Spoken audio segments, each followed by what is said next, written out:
నమస్తే, welcome to NN news update. చూద్దాం.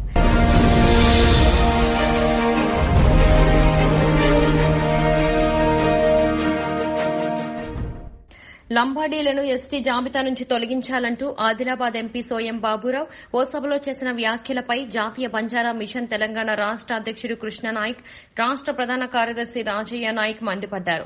కర్మన్ఘట్ లో ఏర్పాటు చేసిన మీడియా సమావేశంలో మాట్లాడుతూ భారత రాజ్యాంగం కల్పించిన హక్కులపై లంబాడీలు మనోభావాలు దెబ్బతీసే విధంగా మాట్లాడిన ఎంపీ సోయం బాబురావుపై చర్యలు తీసుకోవాలని డిమాండ్ చేశారు. జనాభా పెరుగుదలకు తగ్గట్టుగా 10% రిజర్వేషన్లు పెంచమని కేంద్ర ప్రభుత్వాన్ని ప్రశ్నించాల్సిన వ్యక్తి విభేదాలు సృష్టించడం మంచి పద్దతి కాదని అన్నారు. లంబాడీలకు ఆదివాసీలకు మధ్య చిచ్చు పెట్టే ప్రయత్నం ఎంపీ సోయం బాబురావు చేస్తున్నారని మండిపడ్డారు. వీడియో అనేది వైరల్ అవ్వడం జరుగుతుంది. దానిలో గిరిజన లంబాడీ బంజారా సోదరులు చాలా మనోభావాలను తీసినట్టుగా ఉంది కాబట్టి అందరూ ఆవేదన వ్యక్తం చేయడం జరుగుతుంది. అదే విషయంపై ఇలా మీడియా సమావేశం ఏర్పాటు చేసుకోవడం జరిగింది.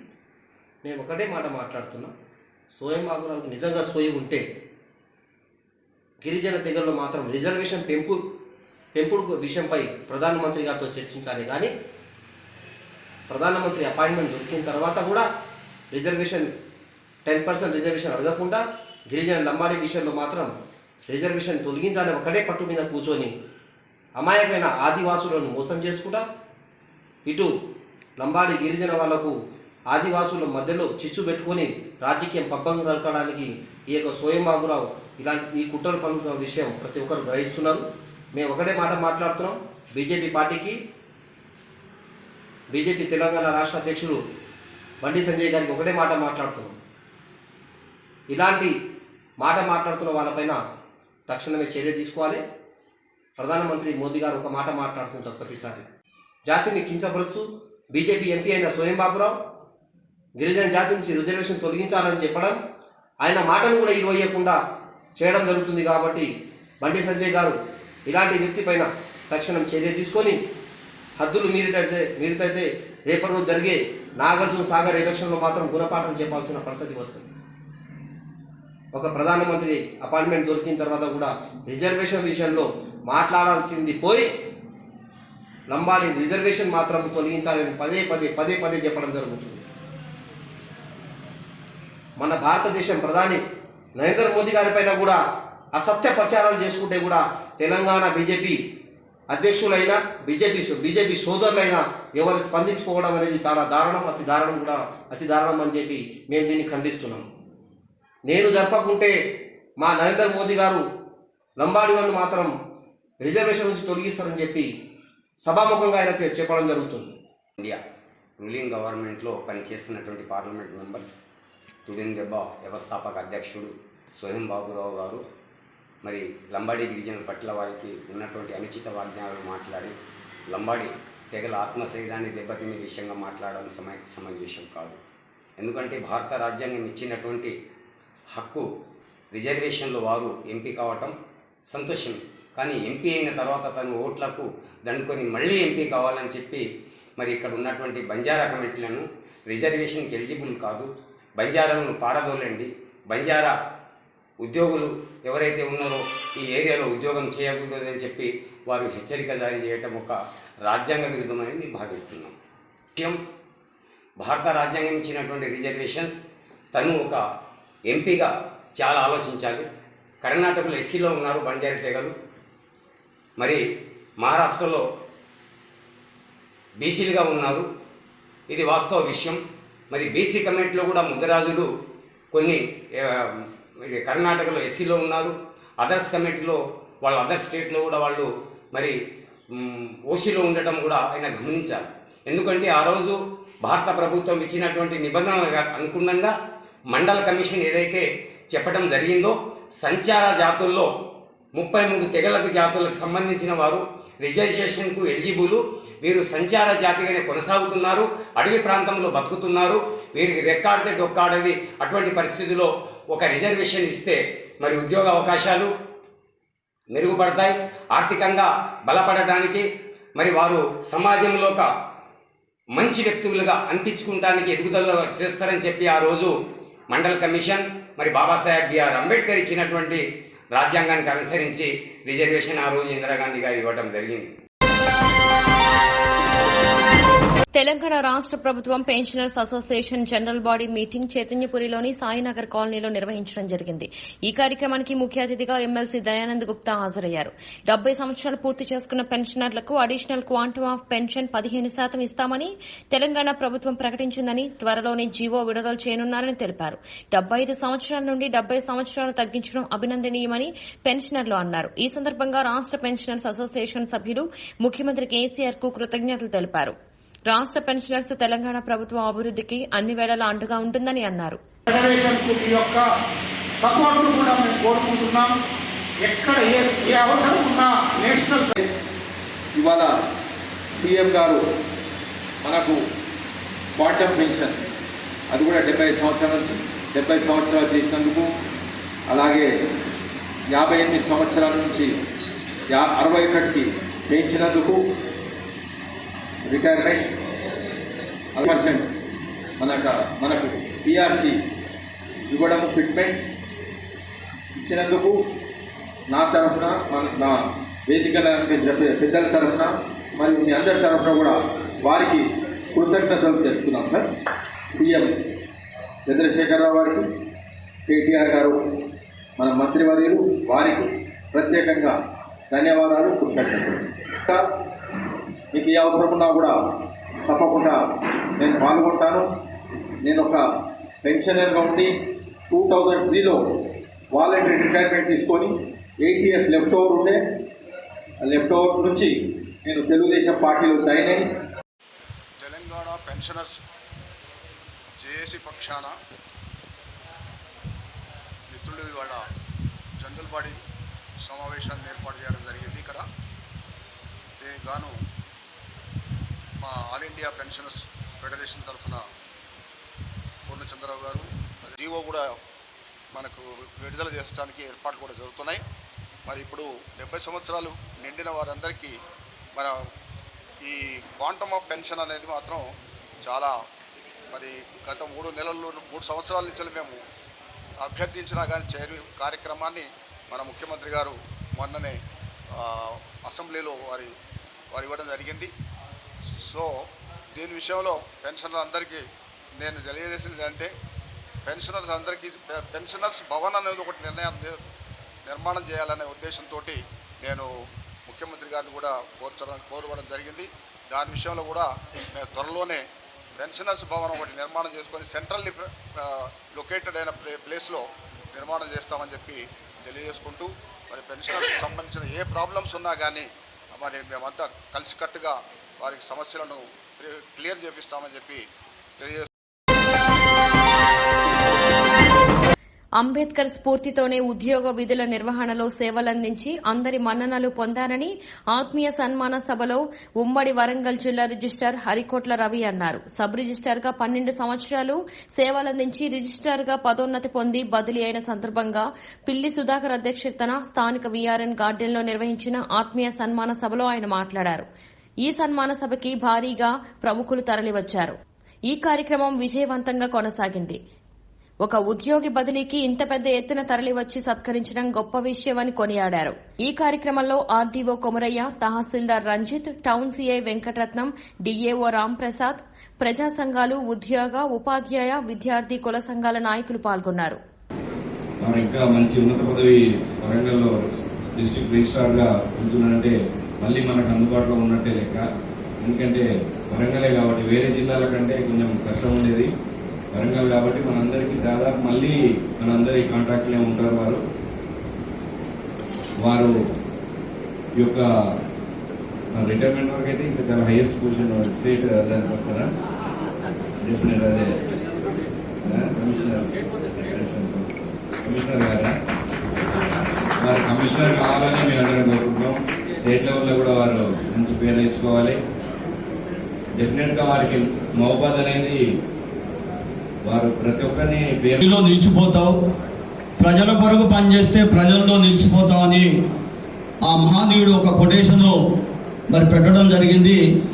కాదు మరి రవణకు మరి అన్న ఇక్కడైతే ఏ విధంగా అయితే ఇంతమంది మాకు ఏ విధంగా అయితే మరి సలహాలు సూచనలు ఇచ్చారో మరి అదే విధంగా వరంగల్లో కూడా మరి మన శ్రేయోభిలాషులకు కానీ బడుగు బలైన వర్గాలందరికీ కూడా మంచి సూచనలు ఇచ్చుకుంటూ మరి రాబోయే రోజుల్లో మరి రాజకీయాల్లో ఉండి మరి మన వర్గాలకు కూడా మంచి చేయాలని కోరుకుంటూ ఈ అవకాశం ఇచ్చిన సేవ చేయాలన్నదే మా తపన. అదేవిధంగా ఆర్టీసీ జేఏసీ ఎస్సీ ఉద్యోగ సంఘం నాగన్న గారు కూడా వేదిక మీద రావాల్సిన కోరుతాను. అదేవిధంగా జడ్పీ కోఆప్షన్ సభ్యులు మిత్రుడు పాషా గారిని కూడా వేదిక మీద రావాల్సిన కోరుతాను. అదేవిధంగా మాజీ ఎంపీటీసీ ఈ ప్రాంత నాయకుడు అన్న ముత్య వెంకన్న గారిని అరవించాలన్నా రైట్. సభకు నమస్కారం. వేదికరించినటువంటి పెద్దలు ఆర్డీఓ గారు, ఎంఆర్ఓ గారు, మరియు నాయకులు, ఉద్యోగ సంఘాలు, నిర్మించినటువంటి సార్ అభిమానులు అందరికీ నా యొక్క శుభాకాంక్షలు.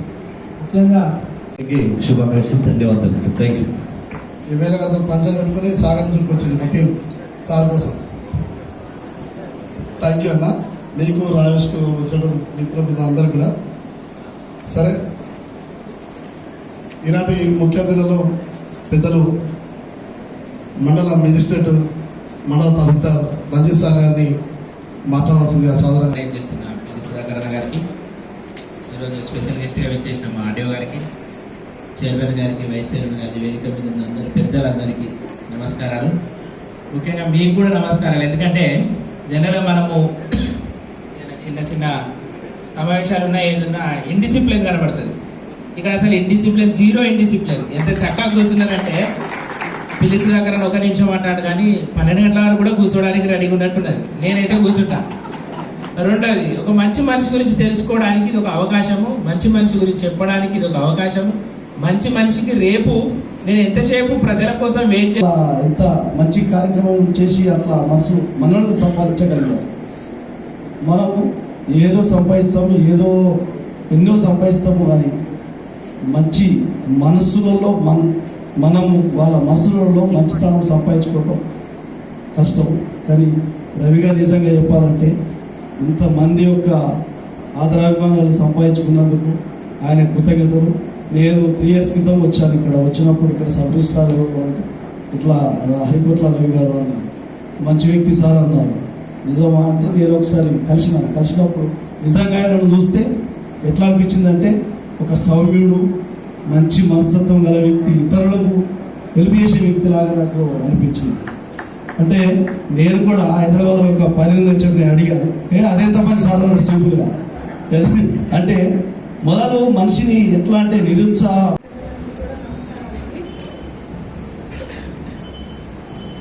సార్ చాలా సింపుల్గా ఉంటారు. ఇంట్లో ఎంత లేట్గా ఆఫీస్ నుంచి వచ్చినా కానీ అంత త్వరగా లేస్తారు. 4కి 4:30 కల్లా. మేమందరం ఎవరు లేవండి. ఎంత ఖాళీ సమయం దొరికినా, కొంచెం దొరికినా గార్డెన్లోకి వెళ్ళిపోతారు. అందరూ ఇంటికి వచ్చినప్పుడు సార్ని కలవాలంటారు. సార్ని చూసే అంత సింపుల్గా ఉంటారు. ఒక షార్ట్, టీ-షర్ట్ వేసుకొని ఆ గార్డెన్లోనే పనిచేస్తూ ఉంటారు. నేనంటాను, ఎందుకు సార్ మీకు అంత శ్రమ, ఎవరో ఒకళ్ళు పిలుద్దాలేండి గార్డెన్ చూడటానికి అది అంట. అలా కాదు, ఆయన పని ఆయనే చేసుకుంటారు. మమ్మల్ని అసలు ఏమి ఇబ్బంది పెట్టరు. ఎంతో సాయంగా ఉంటారు. ఇంట్లో కూడా నాకు, పిల్లలకు కూడా ఆయన లేపడం, పిల్లల్ని చదువుకోమని చెప్పడం. ఇంకా నేనే లేట్గా లేస్తా సార్ కంటే. భద్రాద్రి కొత్తగూడెం జిల్లా పాల్వంచ మున్సిపాలిటీలో డ్వాక్రా మహిళా రిసోర్స్ పర్సన్ సంఘాల వారికి చేయూతనిచ్చేందుకు పాల్వంచ మున్సిపాలిటీ తరపున పట్టణంలోని తడి, పొడి, చెత్త సేకరణకు సంబంధించి బాధ్యతను అప్పగించారు. దీనిలో భాగంగా షాపులను 3 భాగాలుగా విభజించారు. మొదటి భాగం షాపులకు ₹100, రెండవ భాగం షాపులకు ₹300, మూడవ భాగం షాపులకు ₹500 రుసుము వసూలు చేసే విధంగా ఆర్పీ సంఘం వారికి మున్సిపల్ అధికారులు 6 నెలల క్రితం అప్పగించడం జరిగింది. ఇలా వచ్చిన ఆదాయంతో ఒక ట్రాక్టర్ నెల కిరాయికి పెట్టుకుని 6 కూలీలతో పట్టణంలోని చెత్త సేకరణకు మున్సిపాలిటీ అధికారులు అనుమతిచ్చారు. అందుకు ట్రాక్టర్కు ఒక నెల ₹40,000, ఒక కూలీకి దాదాపు ₹12,000 మహిళా సంఘం వారు చెల్లిస్తున్నారు. ఈ నేపథ్యంలో ట్రాక్టర్ యజమాని ఇంజన్ మాత్రమే ఏర్పాటు చేయగా మున్సిపాలిటీకి చెందిన ట్రక్ మాత్రం యజమానికి ఇవ్వగా మహిళా సంఘం వారు చెత్త సేకరించడం జరుగుతుంది. చెత్త సేకరించినందుకు మహిళా సంఘం వారు ట్రాక్టర్ యజమానికి 40,000 రూపాయలు నెలకు చెల్లిస్తూ ఉండగా మున్సిపాలిటీకి చెందిన ట్రక్ ఎలా ఇస్తారని ఏఎన్ఎన్ తెలుగు న్యూస్ ఛానల్ ప్రతినిధి మున్సిపల్ అధికారులను ప్రశ్నించగా ట్రక్కు ఖాళీగా ఉందని ఇచ్చామని పొంతనలేని సమాధానాలు చెబుతున్నారు. ఇదిలా ఉండగా ఈ ట్రాక్టర్పై పనిచేస్తున్న 6 కార్మికులకి తప్పనిసరిగా ఇన్సూరెన్స్ పాలసీ ఉంటేనే పని చేయించుకోవాల్సి ఉండగా అదేమీ లేకుండా నిబంధనలకు విరుద్దంగా ఆ కార్మికులతో పని చేయించుకుంటున్నారు. ఇదిలా ఉండగా అధికారం చేతిలో ఉంది కదా అని చిరు వ్యాపారుల వద్ద సైతం అధిక మొత్తంలో రుసుములు వసూలు చేస్తున్నారని ఆరోపణలు ఉన్నాయి. ఇదే విషయమై municipal commissioner Srikanth sanitation inspector వాణిలను ప్రశ్నించగా వాస్తవమేనని అంగీకరించారు. ఇకనైనా ఈ విషయమై జిల్లా స్థాయి అధికారులు పాల్వంచ మున్సిపాలిటీలోని జరుగుతున్న పనులపై విచారణ జరిపి నిబంధనలకు విరుద్దంగా జరుగుతున్న వాటిపై సంబంధిత అధికారులపై చర్యలు తీసుకోవాలని పట్టణ ప్రజలు కోరుతున్నారు.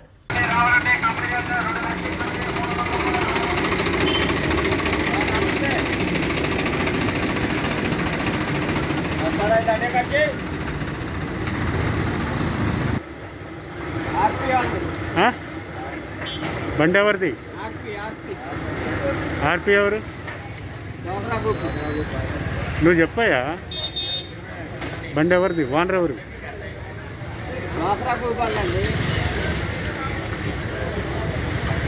బండి ఓనర్ ఎవరు?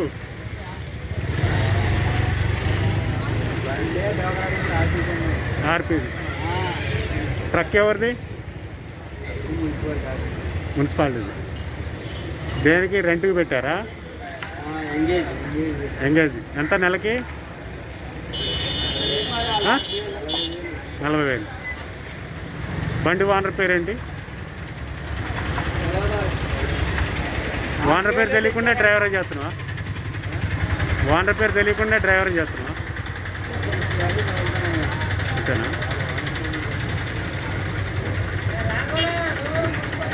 మీ పేరు? నా పేరు లక్ష్మీ సార్.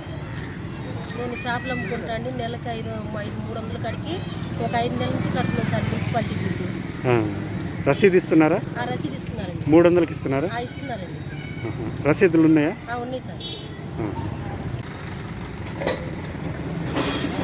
సూర్యాపేట జిల్లా మునగాల మండలం రేపాల గ్రామంలో వేంచేసి ఉన్న శ్రీ లక్ష్మీ నరసింహస్వామి వారి కళ్యాణ మహోత్సవాన్ని ఘనంగా నిర్వహించారు. ఈ కార్యక్రమానికి స్థానిక శాసనసభ్యులు బొల్లం మల్లయ్య యాదవ్ హాజరయ్యారు. వారికి ఆలయ అభివృద్ది కమిటీ చైర్మన్ వెంకన్నగౌడ్, అర్చకులు పూర్ణ కుంభంతో స్వాగతం పలికారు. దేవాలయంలో ప్రత్యేక పూజలు నిర్వహించిన అనంతరం స్వామివారికి ఎదుర్కోలు కార్యక్రమాన్ని కన్నుల పండుగగా నిర్వహించారు. వేడుకల్లో భాగంగా నిర్వహించిన సాంస్కృతిక కార్యక్రమాలు పలువురిని ఆకట్టుకున్నాయి. ఈ సందర్భంగా పలువురు మాట్లాడుతూ కోరుకున్న వారికి కొంగు బంగారమే సంతాన ప్రాప్తి స్వామిగా, విశిష్టత కలిగిన స్వామిగా రేపాల లక్ష్మీ నరసింహస్వామి పేరు గావించారని, తెలంగాణ రాష్ట్రంలో మరో యాదాద్రిగా రూపుదిద్దుకోవాలని, దీనికి ప్రభుత్వం సహాయ సహకారాలు కూడా అవసరమని అన్నారు.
కళ్యాణ మహోత్సవ సందర్భంగా నిర్వహిస్తున్న ఈ కళ్యాణ కార్యక్రమానికి అధ్యక్షుడు వెంకన్న గౌడ్ గారు, పాలక మండలి సభ్యులు, గ్రామ సర్పంచ్, పాలక మండలి సభ్యులు, మరి మిత్రులు అజయ్ కుమార్ గారు, రమేష్ గారు, నల్లపటి శ్రీనివాస్ గారు, ఆదిరెడ్డి గారు, సత్యం గారు, రంగా గారు, యువ సైన్యం, ఇక్కడికి విచ్చేసిన భక్త సందోహానికి,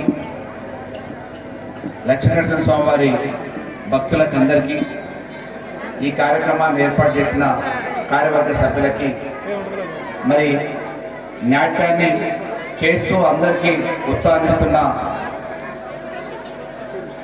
నాట్య మయూరులకు కూడా కళ్యాణ మహోత్సవ శుభాకాంక్షలు తెలియజేస్తూ, మరి ఈ నియోజకవర్గంలో పుట్టిన వ్యక్తిగా బాల్యం అంతా ఇక్కడ గడిపిన చక్రధరం దేవం యోగానందం ఉపాస్మహే ఉగ్రం వీరం మహావిష్ణుం జ్వలంతం సర్వతోముఖం నృసింహం భీషణం భద్రం మృత్యుమృత్యు నమామిహం. నరసింహస్వామికి జై. చాలా మహిమ గల అతను. మాది నరసింహగూడెం మాది. మేము ఎవ్రీ ఇయర్ దీనికి బ్రహ్మోత్సవాలప్పుడు కానీ డెఫినెట్లీ వస్తుంటాము. ఎటు మా ఊరికి డెఫినెట్లీ వచ్చినప్పుడల్లా డెఫినెట్లీ వచ్చేసి ఇక్కడ దర్శనం చేసుకుని పోతుంటాము. మాకు చాలా ఇలవెలుపు. మా నాన్నగారి పేరు లక్ష్మీనరసింహారావు, మా అమ్మగారి పేరు రాజ్యలక్ష్మి. అంటే మా తల్లిదండ్రులే వాళ్ళలాగా మాకు ఫస్ట్ నుంచి కూడా మాకు ఇలవెలుపు అసలు. ఆ విధంగా మాకు చాలా చోట్ల చాలా రకాలుగా మాకు దర్శనం ఇవ్వటం కానీ, దేవుని గురించి మాకు చాలా నమ్మకం. ఈ నరసింహస్వామి అంటే చాలా మహిమ గల అతను. అయ్యగారు చెప్పినట్టు మనకు వాళ్ళకి పిల్లలు లేకపోవడం కానీ, ఇక్కడికి వచ్చి చాలామంది ఇక్కడ వ్రతం చేసుకొని ఇక్కడ అది అన్ని రకాలుగా చేసి అన్ని రకాలుగా సుఖసించాలతో ఉన్న వాళ్ళు చాలామంది ఉన్నారు. అందువల్ల ఏంటంటే ప్రతి ఒక్కళ్ళు ఈ నవరాత్రులప్పుడు, బ్రహ్మోత్సవాలప్పుడు కానీ, ఈ జాతరప్పుడు కానీ తప్పనిసరిగా విచ్చేసి, మేము ఇప్పుడు హైదరాబాద్ నుంచి వస్తున్నాం. అంటే ఉండేది మా నరసింహగూడెమే, మేము ఉండేది హైదరాబాద్ అయినా సరే ఇక్కడికి ప్రత్యేకంగా వచ్చి ఇక్కడ అది జాతరప్పుడు సపరేట్గా వస్తుంటాము. ఇక్కడ ఇది కాకుండా కళ్యాణమే కాకుండా గాంధోల సేవ అని చెప్పి జరుగుతుంటుంది. అది ఇంకా చాలా బాగా జరుగుతుంది. దీనికి కూడా భక్తులందరూ విచ్చేసి తీర్థప్రసాదాలు తీసుకోవాల్సిందిగా కోరుచున్నాను. శరణ్య భవాద్దిపోత శ్రీ లక్ష్మీంద్రసింహ మమదేహి కరావలంబం. ఈ క్షేత్రం మహాపూర్వకాలం నాటిది. ఇది 500 సంవత్సరాల కింది దేవాలయం. ఈ దేవాలయం అక్కడ ఒక స్వామి వెంకట నరసింహాచార్యులని ఇక్కడ ఈ కొండ మీద ఘోర తపస్సు చేస్తే ఆయన స్వప్నంలోకి కనపడి, నేను ఫలాని చోట వెలుస్తున్నా అని అనగానే ఫలాని గృహలో వెలుస్తున్నా అంటే, మరి స్వామి నాకేం చేత కాదు కదా అని అయ్యగారు అడిగాడు అన్నట్టు. అంటే ఇక్కడ నడిగూడెంలో 15 కిలోమీటర్ల దూరంలో ఆ స్వామివారు పోయి కనపడి, నేను ఫలాని చోట వెలుస్తున్నా కాబట్టి మీరంతా పరివారంతో రావాల్సింది కదా అంటే, ఆ రాజావారు ఏముంది అప్పుడు గుర్రాలతోటి పరివారంతో ఇక్కడికి వచ్చేవరకల్లా ఇవన్నీ కంప చెట్లు ఏం లేదన్నట్టు. ఇక్కడ వెలుతురు, పెద్ద వెలుతురు కనపడ్డది ఈ గృహలో. అక్కడ వెలిసిన స్వామి లక్ష్మీనరసింహస్వామి. అయితే ఆ రాజావారు ఇక్కడ అర్చన చేసి పూజలు చేసి ఆరగింపు చేస్తేనే తప్ప అక్కడికి పోయి ఈ అర్చకుడు పోయి తీర్థప్రసాదం ఇస్తేనే తప్ప ఏది పచ్చి మంచినీళ్ళు కూడా ముట్టుకోపోయేది. కొంతకాలం అర్చకులు గుర్రాల మీద పోయేది. అప్పుడు కొంతకాలం అయిపోయింది. సాతాన్లు, తులసి పూలు తెచ్చే సాతాన్లు కొంతకాలం తీసుకుపోయారు. వాళ్ళకు కూడా వీలు పడక ఇక్కడ 10 కిలోమీటర్ల దూరంలో కోడిపుంజలగూడెం, సిరిపురం కోదండరామస్వామి ఆలయం ఉంది. అయితే వాళ్ళు కోట కడుతుండగా గోడలో రాముల వారి విగ్రహం బయటపడ్డది. ఇంకా దువ్వే వరకల్లా సీతమ్మవారు, లక్ష్మణుడు, హనుమంతుడు, కోదండరామస్వామి ఆలయం సిరిపురంలో ఆ స్వామివారిని అక్కడ ప్రతిష్ఠించుకొని ఈ లక్ష్మీ నరసింహ, రాజ్యలక్ష్మి, సెంచులక్ష్మి, లక్ష్మీంద్రసింహ, లక్ష్మీనరసింహ స్వామిని అక్కడ ఉంచుకొని అక్కడ పూజలు చేసుకొని కొంతకాలానికి బెంగళూరు, కలకత్తా అంతరించిపోయారు. ఇవన్నీ దేవాలయం మొత్తం ఆ జమీందారు కట్టించినటువంటి సత్రాలు. 75 ఎకరాలు ఉన్నది స్వామికి. అయితే అన్యాక్రాంతంలో ఉంది ఇది. కొంత ఇంతో అంతో ఇస్తారు కానీ ఈ స్వామికి కోట్లాదికి ఉన్నది, కానీ బ్రహ్మోత్సవాలప్పుడు ఈ 10 రోజులు అంగరంగ వైభవంగా అక్కడి నుంచి తరలివస్తాడు. సిరిపురం నుంచి, సిరిపురం, కోడిపుంజలగూడెం, బృందావనపురం, జగ్గూడెం, రేపాల్లో వచ్చి 11ంటికి రాత్రి 11ంటికి బయలుదేరితే తెల్లవారినాక 1:02 అయ్యేది. వచ్చేవరకల్లా స్వామివారు హారతులు ఇస్తారు. మొత్తం లేచి ప్రతి ఒక్కరు ఊడి చల్లి హారతులు ఇచ్చి అర్ధరాత్రి కూడా వాళ్ళు స్నానాలు చేసి మంచిగా స్వామివారి అది చేస్తుంటారు. ఈ 10 రోజులు ఈ 5 జనం ఖమ్మం నుంచి, హైదరాబాద్ నుంచి, విజయవాడ నుంచి, కోదాడ నుంచి, సూర్యాపేట, హుజూర్ నగరు ఈ చుట్టుపక్కల స్వామి దగ్గరికి అంతా వచ్చి ఆయన మనసులో తలుచుకుంటే చాలు ఏ పనైనా అవుతుంది. సంతానం లేని వాళ్ళకు సంతానం, ఆరోగ్యం లేని వాళ్ళకు ఆరోగ్యం, ధనం లేని వాళ్ళకు ధనం, ఏది అనుకుంటే అది ఈ స్వామి పవర్. కాబట్టి ఇక్కడ లక్ష్మీనరసింహ స్వామి చాలా ప్రసిద్ధి అయినటువంటి క్షేత్రం. కాబట్టి ఈ లక్ష్మీనరసింహ స్వామిని తరించవలసిందిగా ఈ బ్రహ్మోత్సవాలలో 10 రోజులు బాగా అంగరంగ వైభోగంగా ఇక్కడ విలసిల్లి ఈ స్వామి అందరినీ కనిపెట్టుకుంటూ అందరినీ కాపాడుకుంటూ ఉంటాడు. ఈ 5 జనాన్ని సమస్త లోక సుఖినో భవంతు గృహంతు. సూర్యాపేట జిల్లా కోదాడ మండలం చిమిరియల క్రాస్ రోడ్ వద్ద కూలీల ఆటోను కారు ఢీకొట్టిన ఘటన చోటు చేసుకుంది. ఈ ఘటనలో 8 మంది కూలీలకు గాయాలవ్వగా ఒకరి పరిస్థితి విషమంగా ఉంది. క్షతగాత్రులను కోదాడ ప్రభుత్వ ఆసుపత్రికి తరలించారు. ఆంధ్రప్రదేశ్ భీమవరం మిరపకాయ కూలీకి వెళ్లి ఆటోలో మునగాలకు వస్తుండగా చిమిరియల వద్ద ఘటన చోటు చేసుకుంది. గాయపడిన వారంతా మునగాల మండలం బరాఖత్ గూడానికి చెందిన వారుగా గుర్తించారు. వెంటనే స్పందించిన ఎమ్మెల్యే బొల్లం మల్లయ్య యాదవ్ క్షతగాత్రులను సందర్శించి హాస్పిటల్ సిబ్బందికి బాధితులకు నాణ్యమైన వైద్యం అందించాలని ఆదేశించారు.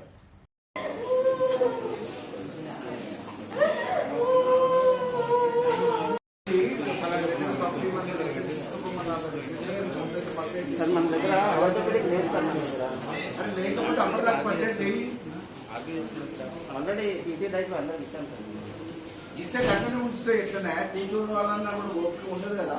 బండి గిడ్డు ఏర్పాటు చేసి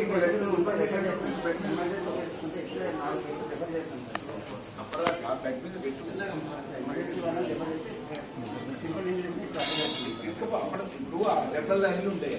నువ్వు అట్లా కూర్చుంటే ఎంతసేపు కూర్చుంటావు, కొంచెం బెడ్ పెట్టేసి మామూలుగా ఉంటారు కదా, కొంచెం ప్రైస్ తీసుకుంటారు కదా.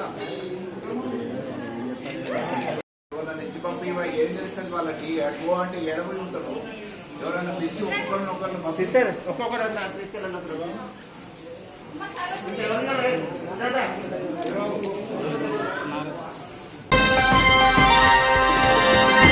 మహబూబాబాద్ జిల్లా దంతాలపల్లిలో 2 ద్విచక్ర వాహనాలు ఢీకొన్న ఘటన చోటు చేసుకుంది. తొర్రూరు నుండి సూర్యాపేట వైపు వెళ్లే ద్విచక్ర వాహనం, అలాగే మరిపేట నుండి తొర్రూరు వైపు వెళ్లే ద్విచక్ర వాహనం ఎదురెదురుగా ఢీకొన్నాయి. ఈ ఘటనలో 2 తలలకి బలమైన గాయాలయ్యాయి. సంఘటనా స్థలానికి చేరుకున్న ఎస్ఐ బానోతు వెంకన్న క్షతగాత్రులను హుటాహుటిన ఏరియా హాస్పిటల్ కి తరలించారు. బైక్ మీద ప్రయాణం చేసే వాళ్లు తప్పనిసరిగా హెల్మెట్ వాడాలని, ప్రమాదాలను అరికట్టవచ్చని ఈ సందర్భంగా ఎస్ఐ బానోతు వెంకన్న తెలియజేశారు.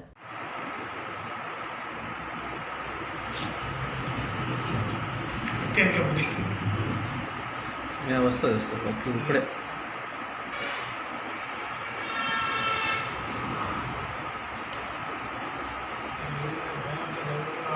చిన్నగా చూడండి, ఆడే కరెక్ట్గా చూసిండు వాడు. ఇటు నుంచి కూడా తన చూసుకుంటూ వస్తాడు, వెనక నుంచి కూడా వస్తున్నాను చెప్తాను.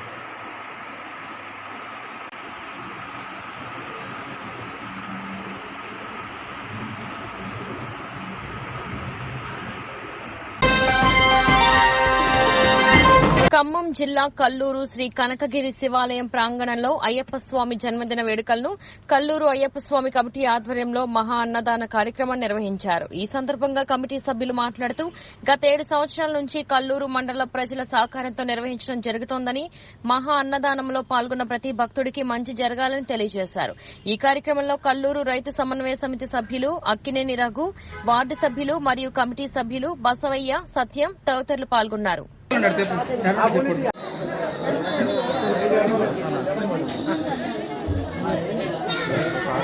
ప్రసాదం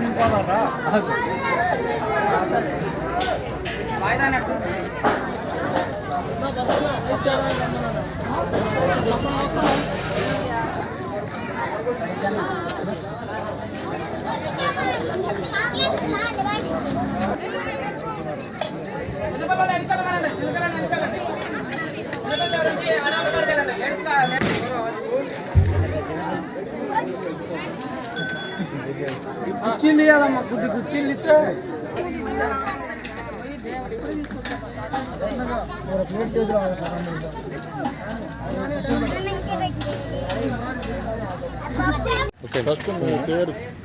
ద్వారా ఈరోజు అయ్యప్ప స్వామి పుట్టినరోజు సందర్భంగా కల్లూరు కనిగిరి శివాలయం నందు ఈ అయ్యప్ప స్వామి పుట్టినరోజు సందర్భంగా భక్తుల సహాయ సహకారాలతో ఈ అన్నదానం నిర్వహించబడింది. అట్లానే ఈ కమిటీ వారి ఆధ్వర్యంలో అందరూ సహాయ సహకారములతో రాధాకృష్ణ నాయర్ గురుస్వామి వారితో పొద్దున్నే ఉదయమే అభిషేకము, పూలాభిషేకము, పాలాభిషేకము, నెయ్యాభిషేకము, అభిషేకాలతో పూజలు స్టార్ట్ చేసి అట్లానే అభిషేకానంతరం పూజానంతరం ఈ అన్నదానాన్ని స్టార్ట్ చేసి ఇదే అన్నదానం గత 7 సంవత్సరాలుగా ఈ యొక్క శివాలయంలో జరుపుకుంటూనే ఉన్నాం. ఈ అన్నదానం కూడా భక్తుల సహాయ సహకారాలతోనే ఇట్లా ఎప్పుడూ జరుపుకుంటూ ఇంకా అట్లా ముందుకు పోవాలని ఆ కమిటీ వారిని అందరము ఈ సహాయం చేసే వాళ్ళని కోరుకుంటున్నాం. అట్లానే ప్రతి సంవత్సరం కూడా సహాయ సహకారాలు అందించి ఈ కార్యక్రమాన్ని ఈ అయ్యప్ప స్వామి పుట్టినరోజు సందర్భాన్ని విజయవంతం చేయాలని కల్లూరు గ్రామ ప్రజలను అలానే కల్లూరు అయ్యప్ప భక్త బృందం వారు మేమందరం కోరుకుంటున్నాం. అయ్యప్ప స్వామి పుట్టినరోజు సందర్భంగా గట్టిగా కార్యక్రమం చేస్తున్నాం. గత 7 సంవత్సరాల గతగా చేస్తున్నాము. కల్లూరు ప్రజలందరూ మాకు సహకరిస్తున్నారు. వాళ్ళ తరఫు నుంచి మేము అన్నదానం చేయగలుగుతున్నాం. ప్రతి సంవత్సరం ఇలా చేయాలని మాకు సహకరించాలని కోరుకుంటున్నాం. నుంచి కల్లూరు మరియు చుట్టుపక్కల గ్రామ ప్రజలు ఈ అయ్యప్ప భక్త బృందం సేవా కార్యక్రమాలు పుట్టినరోజు సందర్భంగా అన్నదానం, ఉదయం పూట పాలాభిషేకము, నేయాభిషేకము, తేనాభిషేకం, పూలాభిషేకంతో పాటు తదనంతరం అన్న కార్యక్రమం జరుపుతున్నాం. గత 7 సంవత్సరాలుగా ప్రజలు సహకారాలు అందజేస్తూనే ఉన్నారు. అలానే అయ్యప్ప కృపాకటాక్షములు భక్తులకు ఎల్లవేళ ఉండాలని కోరుకుంటున్నాను. సిద్దిపేట జిల్లా దుబ్బాక నియోజకవర్గంలో పూర్తయిన కొన్ని అభివృద్ది పనులను ప్రారంభించేందుకు ముఖ్యమంత్రి కేసీఆర్ రానున్నారని ఎమ్మెల్యే రఘునందనరావు తెలిపారు. గత కొంతకాలంగా నిర్మించిన వెంకటేశ్వర దేవాలయం, కేసీఆర్ స్కూలు, డబుల్ బెడ్రూమ్ ఇళ్లు, 100 పడకల ఆసుపత్రిని వచ్చే నెలలో ముఖ్యమంత్రి చేతుల మీదుగా ప్రారంభించబోతున్నామని స్పష్టం చేశారు. సిద్దిపేట జిల్లా దుబ్బాక మండల కేంద్రంలోని ఎమ్మెల్యే క్యాంపు కార్యాలయంలో శనివారం మీడియా సమావేశం నిర్వహించారు. ఈ సందర్భంగా ఎమ్మెల్యే మాట్లాడుతూ తనను అసెంబ్లీలో మాట్లాడే అవకాశం కల్పించినందుకు ముందుగా నియోజకవర్గ ప్రజలకు కృతజ్ఞతలు తెలిపారు. అదేవిధంగా తాను ఎమ్మెల్యేగా గెలిచిన మొదటిసారి అసెంబ్లీ సమావేశాల్లో పాల్గొనడం జరిగిందని, నియోజకవర్గ ప్రజలు తనపై ఏ నమ్మకంతో అసెంబ్లీకి పంపించారో వారి నమ్మకాన్ని వమ్ము చేయకుండా నియోజకవర్గ ప్రజల సమస్యలపై మాట్లాడడం జరిగిందన్నారు.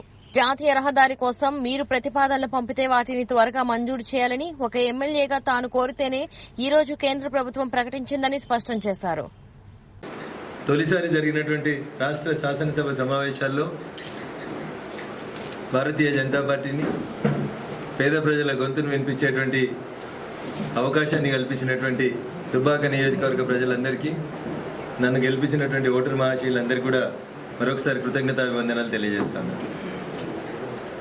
ఏ అణగారిన వర్గాలు, ఏ పేద వర్గాలైతే తమ గొంతు నిండు శాసనసభలో వినబడతలేదు, తమ సమస్యల్ని ఎవరు ప్రస్తావిస్తలేరు అని ఇంతకాలం ఎదురుచూసి బాధపడి రఘునందనరావుని పంపిస్తే మా సమస్యలు తీరుతాయని ఆశపడ్డారు. సాధ్యమైనంత వరకు ఎక్కువ మటుకు అణగారిన వర్గాలు, పేద ప్రజలు, ఇప్పటిదాకా రిప్రజెంట్ కానటువంటి అనేక సమస్యల్ని నిండు శాసనసభ ద్వారా రాష్ట్ర ప్రభుత్వం దృష్టికి తెచ్చేటువంటి ప్రయత్నం చేసినాను. సహకరించినటువంటి మీడియా మిత్రులకు కూడా కృతజ్ఞతాభివందనాలు. ఇక నియోజకవర్గం విషయానికి వచ్చినప్పుడు, నియోజకవర్గంలో సుదీర్ఘకాలం నుంచి పెండింగ్ ఉన్నటువంటి అనేక సమస్యల్ని రాష్ట్ర శాసనసభ ముందుంచి గౌరవ మంత్రివర్యులతోటి సంబంధిత సమాధానాలు వచ్చేలాగా రాష్ట్ర ప్రభుత్వం మీద ఒత్తిడి తెచ్చి ఆ దిశగా కృషి చేసింది. దాంట్లో మొదటిది హబ్షీపూర్ చౌరస్తా అంబేద్కర్ విగ్రహం దగ్గర నుంచి దుబ్బాక వరకు 4 లైన్ రోడ్ వేయాలని, మధ్యలో ఒక డివైడర్ రావాలని గౌరవ ముఖ్యమంత్రి చంద్రశేఖరరావు గారిని కలిసి నిన్న శాసనసభలో రిప్రజెంటేషన్ ఇచ్చినప్పుడు సాధ్యమైనంత తొందరగా పని ప్రారంభిస్తానని సంబంధిత అధికారులకు ముఖ్యమంత్రి గారు ఆదేశం ఇచ్చిండ్రు. వారికి ధన్యవాదాలు. అదే రకంగా చాలా కాలం నుంచి పెండింగ్లో ఉన్నటువంటి వెంకటేశ్వర దేవస్థానం గుడి ప్రారంభోత్సవానికి, 100 పడకల ఆసుపత్రి ప్రారంభోత్సవానికి, కేసీఆర్ గారి పేరిట నిర్మించినటువంటి స్కూల్ ప్రారంభోత్సవానికి, 1000 బెడ్రూమ్ హౌసెస్ ప్రారంభోత్సవానికి ఉగాది తర్వాత ఒక మంచి రోజు చూసి ఉగాది తర్వాత ఏప్రిల్ 2-3 వారం మధ్య లోపల దుబ్బాక పర్యటనకు రావడానికి గౌరవ ముఖ్యమంత్రి గారు అంగీకరించారు. మా ఆహ్వానాన్ని మన్నించి దుబ్బాకలో పలు అభివృద్ధి కార్యక్రమాల్లో పాల్గొనడానికి రావడానికి ఒప్పుకున్నందుకు గౌరవ ముఖ్యమంత్రి చంద్రశేఖరరావు గారికి ఈ సందర్భంగా కృతజ్ఞతలు తెలియజేస్తున్నాను. పోతే పెండింగ్లో ఉన్నటువంటి అనేక సమస్యలు, దుబ్బాక మున్సిపాలిటీకి రావాల్సినటువంటి రింగ్ రోడ్డు విషయం గౌరవ ముఖ్యమంత్రి గారికి రిప్రజెంట్ చేయడం జరిగింది. సంబంధిత మున్సిపల్ మంత్రి కేటీఆర్ గారిని ఆ దిశగా పనులు చేయాలని వారు ఎప్పటికప్పుడే ఆదేశాలు ఇవ్వడం జరిగింది. ఇది దుబ్బాక రింగ్ రోడ్డుకు సంబంధించినటువంటి విషయం. 4 లైన్ రోడ్డుకు సంబంధించి వారే చర్య తీసుకోమని చెప్పి సంబంధిత సెక్రటరీ గారికి ఆర్డర్స్ ఇచ్చినారు. పోతే పోతారెడ్డిపేటలో గతంలో హరీష్ గారు నీటిపారుదల శాఖ మంత్రిగా ఉన్నప్పుడు 2016-17 మధ్యలో ఒక ఫీడర్ ఛానల్ డెవలప్మెంట్ కోసమని 3.9 కోట్ల రూపాయలతోటి శంకుస్థాపన చేసి దాదాపు వారు నీటిపారుదల శాఖ మంత్రి ఉండి చేసి 4.5 సంవత్సరాల క్రితం చేసినారు సార్. అది మీకు శోభనివ్వదు అని అసెంబ్లీలో వారి దృష్టికి తీసుకుపోయి క్వశ్చన్ రేజ్ చేసినప్పుడు మంత్రి గారు నిండు శాసనసభ వేదికగా ఇచ్చిన సమాధానం, రివైజ్డ్ ఎస్టిమేట్స్ అనేటి ప్రభుత్వానికి పంపించినాం, 3.9 కోట్లతోటి ఆ పని పూర్తి కావట్లేదు, దాని రివైజ్డ్ ఎస్టిమేట్స్ సుమారు 9 నుంచి 10 కోట్ల మధ్యలో పెంచి రాష్ట్ర ప్రభుత్వానికి పంపించినాం, సాధ్యమైనంత తొందరలోనే రివైజ్డ్ ఎస్టిమేట్ శాంక్షన్ చేసి పోతారెడ్డిపేట ఫీడర్ ఛానల్ పనులని ప్రారంభించే దిశగా మంజూరు ఇస్తానని చెప్పి ఆర్థిక మంత్రి గారు నిండు శాసనసభ వేదికగా హామీ ఇచ్చినందుకు నియోజకవర్గ ప్రజల నుంచి వారికి కూడా కృతజ్ఞతలు తెలియజేస్తాం. చేగుంట వడియారం పక్క నుంచి హైదరాబాద్ నుంచి నిజామాబాద్, ఆదిలాబాద్ వెళ్ళేటువంటి ఒక జాతీయ రహదారిని ఊర్ల పక్క నుంచి బైపాస్ రోడ్ వేసుకుంటూ పోవడం జరిగింది. బైపాస్ రోడ్ వేసిన తర్వాత వడియారం నుంచి చేగుంటలో వచ్చి మెదక్ పోయేటువంటి దారి ఏదైతుందో ఇది నేషనల్ హైవే వాళ్ళు మాది కాదని, R&B వాళ్ళు మాది కాదని గత 10-15 సంవత్సరాలుగా ఎవరు కూడా గుంటడి దాన్ని రిపేర్ చేయని కారణం చేత వడియారం చేగుంట మీదుగా మెదక్కి వెళ్ళేటువంటి రోడ్ ఏదైతుందో చేగుంట పోలీస్ స్టేషన్ వరకు రోడ్డు పూర్తిగా డ్యామేజ్ అయ్యి ప్రజల్ని చాలా ఇబ్బంది గురి చేస్తున్నటువంటి అంశం విషయం లోపల ముఖ్యమంత్రి గారికి రిప్రజెంటేషన్ ఇచ్చినప్పుడు national highways ENC Ganapathi Reddy గారికి నా ముందే ఫోన్ ద్వారా ఆదేశాలు ఇచ్చి నేషనల్ హైవేస్ ఊరు బయటికి వెళ్ళిపోయి నేషనల్ హైవేస్ వదిలేసినటువంటి మిగతా భాగాలు ఏవైతే ఉన్నాయో వాటిని వెంటనే R&Bకి బదలాయించి R&B ద్వారా పనులను చేపట్టాలని చెప్పి ముఖ్యమంత్రి గారు వెంటనే ENC గణపతి రెడ్డి గారికి ఆదేశాలు ఇచ్చిండ్రు. వడియారం చేగుంటలో ఉన్నటువంటి రోడ్ ఏదైతే ఉందో దాన్ని 4 లైన్స్ రోడ్స్గా డెవలప్ చేసి వడియారం చేగుంట ప్రజలకు ఉన్నటువంటి ఆ రోడ్ ఇబ్బందిని కూడా తీర్చేందుకు వారు అంగీకరించడం జరిగింది. ఈ రకంగా నియోజకవర్గంలో చాలా కాలం నుంచి పెండింగ్ ఉన్నటువంటి అనేక సమస్యల్ని శాసనసభ వేదికగా సంబంధిత మంత్రుల దృష్టికి తీసుకురావడం జరిగింది. సంబంధిత మంత్రులు కూడా పాజిటివ్గా స్పందించి సాధ్యమైనంత తొందరగా ఈ పనులన్నీ పూర్తి చేస్తామని చెప్పినందుకు వారి కృతజ్ఞతలు తెలియజేస్తా ఉన్నాను. నియోజకవర్గంలో ఉన్నటువంటి కొన్ని పాఠశాలలలో పాఠశాల ప్లే గ్రౌండ్ అదేదో గ్రామ పంచాయతీ ఆస్తిలాగా మార్చుకొని కొంతమంది తెలిసి తెలియక స్కూల్ కాంపౌండ్ల ఆవరణ లోపల ఎక్కడైతే పల్లె ప్రకృతి వనాల నిర్మాణం జరిగిందో అది చట్టానికి వ్యతిరేకమని చెప్పి విద్యాశాఖ మంత్రి గారు చెప్పిండ్రు. రాతపూర్వకమైనటువంటి ఫిర్యాదు చేస్తే జిల్లా కలెక్టర్ గారికి చెప్పి పల్లె ప్రకృతి వనాలని స్కూల్ కాంపౌండ్లలో కట్టకుండా ఆర్డర్ ఇస్తామని చెప్పి కూడా విద్యాశాఖ మంత్రి గారు చెప్పిండ్రు. వాటికి ప్రత్యేకమైనటువంటి స్థలాలు తీసుకోవాలి తప్ప స్కూల్ గ్రౌండ్లను వాడుకోవడానికి వీల్లేదని చెప్పి విద్యాశాఖ మంత్రి గారు కేటగిరికల్గా చెప్పడం జరిగింది. ఇవి నియోజకవర్గానికి సంబంధించినటువంటి కొన్ని సమస్యల్ని రాష్ట్ర ప్రభుత్వం దృష్టికి తీసుకొచ్చినాం. దాంట్లో ముఖ్యంగా దుబ్బాకకి రింగ్ రోడ్డు, అబ్షిపూర్ నుంచి దుబ్బాక వరకు 4 line road, Vadiyaram to Chegunta వరకు ఒక 4 line road with dividers, lighting, central lighting తోటి, అబ్షిపూర్ నుంచి దుబ్బాక కూడా అంతే విత్ డివైడర్, సెంట్రల్ లైటింగ్ తోటి రోడ్డు వెడల్పు కార్యక్రమం. ఇవన్నీ కూడా గౌరవ ముఖ్యమంత్రి గారు పాజిటివ్గా స్పందించి పనిచేస్తామన్నారు. దుబ్బాకకి ఈ ఇనాగ్రేషన్స్కి వచ్చేలోపు వాటికి సంబంధించినటువంటి ఉత్తర్వుల్ని వెలువరింపజేసి నియోజకవర్గ అభివృద్ధికి సహకరిస్తామని చెప్పి వారు మాట ఇచ్చిండ్రు. ఎన్నికలు, పార్టీలు, రాజకీయాలు, ఎలక్షన్లప్పుడు మాత్రమే ఉంటాయి. మిగతా సమయం లోపల నియోజకవర్గ అభివృద్ధికి మీకు అవసరం ఉన్నటువంటి అన్ని నిధులను కూడా అందజేస్తామని చెప్పినందుకు వారికి మరొకసారి కృతజ్ఞతలు తెలియజేస్తూ త్వరలోనే ఈ నియోజకవర్గ అభివృద్ధి కార్యక్రమాల విషయం లోపల స్థానికంగా ఉంటున్నటువంటి అనేక మంది పెద్దలతో చర్చించి దుబ్బాక ఒక కొత్త మున్సిపాలిటీ ఏర్పాటైంది. మాస్టర్ ప్లాన్ లేకుండా ఎటుపడితే అటు ఇండ్లు కట్టడం వల్ల రోడ్ల విస్తరణ ఎంత ఉంటుంది, భవిష్యత్తులో ఎంత చేయాలనేటువంటి విషయం లోపల ఒక స్పష్టమైనటువంటి అవగాహన లేక కచరా పిచరాగా అన్ని ఇండ్ల నిర్మాణం జరిగితే భవిష్యత్తు లోపల ఎదగాల్సినటువంటి మున్సిపాలిటీకి అది కష్టమవుతుంది. కాబట్టి వెంటనే దుబ్బాకకు ఒక మాస్టర్ ప్లాన్ కావాలని చెప్పి విజ్ఞప్తి చేస్తే మున్సిపల్ శాఖ మంత్రి గౌరవనీయులు కేటీఆర్ గారి దృష్టికి తీసుకెళ్లి వారికి ఆ పని పూర్తి చేయమని చెప్పి ఉత్తర్వులు ఇచ్చిండ్రు. ఆ పని కూడా త్వరలోనే ప్రారంభమవుతుందని చెప్పి మీ ద్వారా వారికి తెలియజేస్తా ఉన్నాం. సంగారెడ్డి జిల్లా రుద్రారంలో తోషీబా కంపెనీ ఆధ్వర్యంలో జిమ్ పేరుతో ఐటీఐ వృత్తి విద్యా కోర్సులకు తెలంగాణలో తొలిసారిగా తోషీబా జిమ్ కార్యక్రమాన్ని మంత్రులు హరీష్ రావు, మల్లారెడ్డి చేతుల మీదుగా ప్రారంభించారు. అనంతరం వారు మాట్లాడుతూ పరిశ్రమల అవసరాలకు అనుగుణంగా శిక్షణ ఇవ్వబోతున్నారని, కేంద్ర రాష్ట ప్రభుత్వాలు టెక్నాలజీకి అనుగుణంగా స్కిల్ డెవలప్మెంట్ ట్రైనింగ్ ఇస్తున్నారని అన్నారు. ప్రతి ఏడాది 120 మందికి శిక్షణ ఇచ్చి ఉద్యోగాలు ఇవ్వబోతున్నట్టు చెప్పారు. శిక్షణలో సంగారెడ్డి జిల్లా యువతకు ప్రాధాన్యత ఇవ్వాలని, సంగారెడ్డి పటాన్చెరు ప్రాంతంలోని ఐటీఐ విద్యార్థులకు ప్రోత్సహించాలని అన్నారు. ట్రైనింగ్ లో ఐటీఐ విద్యార్థులు కొత్త టెక్నాలజీ నేర్చుకోబోతున్నారని, శిక్షణ ద్వారా ఐటీఐఎన్లు ఉపాధి అవకాశాలు అందిపుచ్చుకోవాలని కోరారు.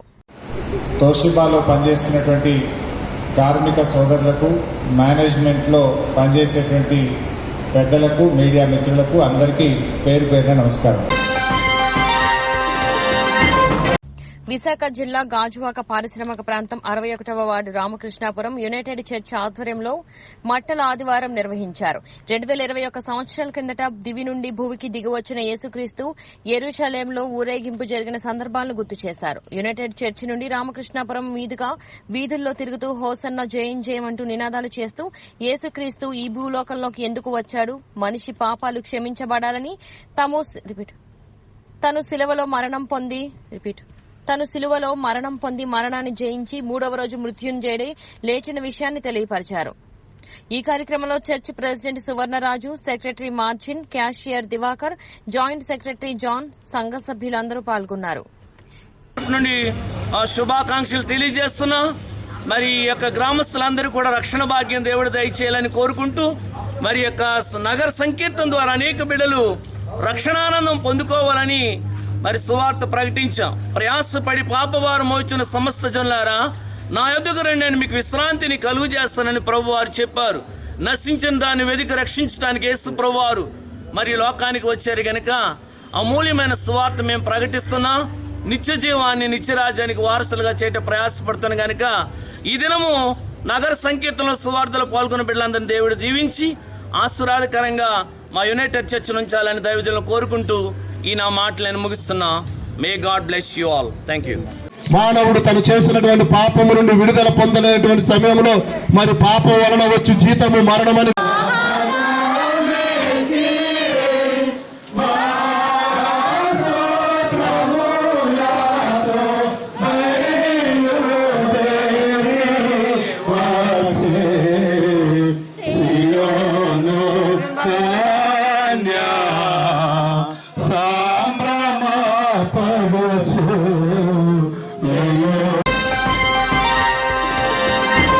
మహబూబాబాద్ లోని నర్సంపేట రోడ్లో ఏటిగడ్డ తాండా రైతు వేదికలో లబ్దిదారులకు ఎమ్మెల్యే భానుశంకర్ నాయక్ కళ్యాణ లక్ష్మి షాదీ ముబారక్ చెక్కులు పంపిణీ చేశారు. ఈ కార్యక్రమంలో ఎమ్మెల్యే మాట్లాడుతూ అసెంబ్లీలో కళ్యాణ లక్ష్మి షాదీ ముబారక్ పెళ్లయి పిల్లలు పుట్టినాక ఇస్తున్నారని కొందరు ఆరోపణలు చేశారని, అది తప్పు అని, పెళ్లి కాగానే అతి తొందరగా చెక్కులు పంపిణీ చేస్తున్నామని, ముఖ్యమంత్రి కేసీఆర్ ప్రభుత్వం పేదల ప్రభుత్వం అని మోసపూరితమైన మాటలను నమ్మొద్దని, ఏ సమస్య వచ్చినా కంటికి రెప్పలా కాపాడుకుంటానని చెప్పారు. ఈ కార్యక్రమంలో municipality chairman Rammohan Reddy, MRO Ranjith, Gadde Ravi, Chityala Janardhan తదితరులు పాల్గొన్నారు. మీరు అర్థం చేసుకొని టీఆర్ఎస్ పార్టీ మన పార్టీ, పేదల పార్టీ కాబట్టి దయచేసి మన కేసీఆర్ వెంట మనం ఉందాం. మన వెంట పార్టీ ఉంటుంది. మీ కుటుంబాల్లో ఒక అన్నగా, ఒక తమ్ముడిగా, ఒక బంధువుగా మీ కష్ట సుఖాల్లో పాల్పంచుకోవడానికి నేనున్నా. ఎవరికి ఏ ఇబ్బంది వచ్చినా డైరెక్ట్ అక్కడ సర్పంచ్ కానీ మండల పార్టీ ఉంటుంది. వాళ్ళు ఒకవేళ స్పందించకుంటే డైరెక్ట్ నా వద్దకు వచ్చి మీ పని చేసుకుంటారని చెప్పి ఆశిస్తూ ఈ అవకాశం ఇచ్చిన మీ అందరికీ పేరు పేరున హృదయపూర్వక ధన్యవాదాలు తెలియజేస్తూ మరోసారి మీరు మంచి ఆరోగ్యం, సుఖశాంతులతో, ఆరోగ్యాలతో, శ్రీ సంపదలు కలగాలని ఆ భగవంతుని కోరుకుంటూ సెలవు. జై. మీ అందరూ చూస్తున్నారు 24 గంటల కరెంటు, ఇలా సాగునీరు, తాగునీరు, అలాగే రైతు బంధు, రైతు బీమా, రైతు ఏ కారణం చేతనా చనిపోతే 5 లక్షలు ఇవ్వాలనే సొయ్యి ఎవరైనా చేశాడా? ఇవాళ 3 రోజులు దినాలు కాకముందే ఇవాళ 3 రోజులలో వాళ్ళ అకౌంట్లో అమౌంట్ వస్తున్నాయి. ఇవాళ ఎకరానికి 10 రూపాయలు ఇస్తున్నాం. ఇవాళ పేదవాడి ఇంట్లో కళ్యాణం జరిగితే 1,116,000 12,000 రూపాయలు ఇస్తున్నాం. సాది ముబారక్. ఎస్ఓ ప్రతి తండకు మిషన్ భగీరథ వాటర్ వస్తున్నాయి. ఒకవేళ ఏదైనా తండకు మిషన్ భగీరథ వాటర్ రాకుంటే దయచేసి నా దృష్టికి తీసుకొస్తారని చెప్పేసి నేను మనవించాల్సి వస్తున్నాయి.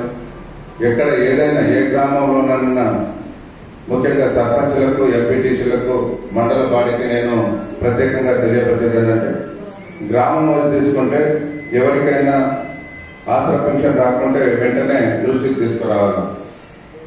ఇలా మంచినీళ్ళు రాకుంటే దృష్టికి తీసుకురావాలి. ఇవన్నీ చెప్తే కానీ తెలుస్తుంది. అందుకని మాకైతే కళ రాదు. కాబట్టి దయచేసి ఏ గ్రామంలో ఏ సమస్య ఉన్నా నా దృష్టికి తీసుకురండి.